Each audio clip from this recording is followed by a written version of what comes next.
بسم الله الرحمن الرحيم. اللهم صل وسلم وبارك على سيدنا محمد وعلى آله وصحبه أجمعين. نعمل النهاردة إن شاء الله العاشورة. جبنا لنا حوالي نص كيلو قمح، غسلناه كويس.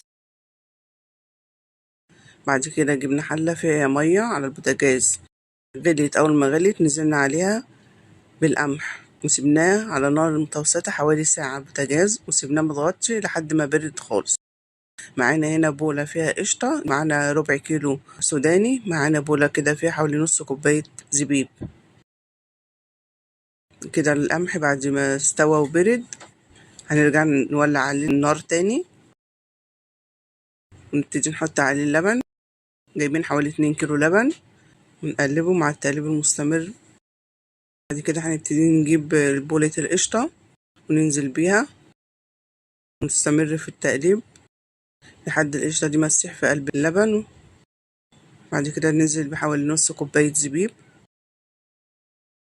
ونستمر برضو في التقليب.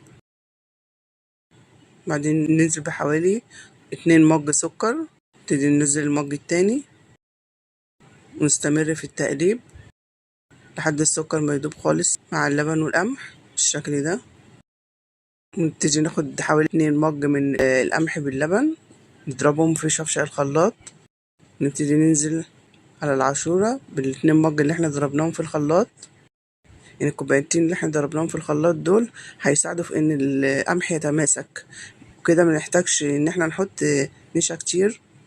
هنجيب حوالي نص مج مية، ولو في لبن ممكن يكون احسن من المية كمان لو متوفر. 4 معالق كبار نشا على نص مج مية ونقلبهم كويس. وبعد كده نبتدي ننزل على العاشورة وهي بتغلي بنص كوباية النشا مع التقليب المستمر ده.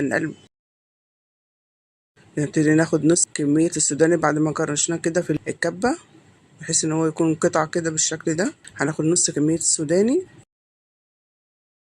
في بولة، وناخد البولة دي نحطها على العاشورة واحنا بندفع عليها، ومنحطوش من بدري عشان خاطر ما يستويش جواه. بعد كده هنزل بظرفين فانيليا، ممكن لو حابة ماء زهر تحط ماء زهر بدل الفانيليا.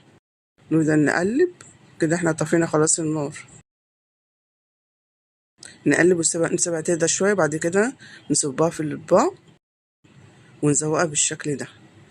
باقي السوداني، ولو في مكسرات، مفيش مكسرات، هو السوداني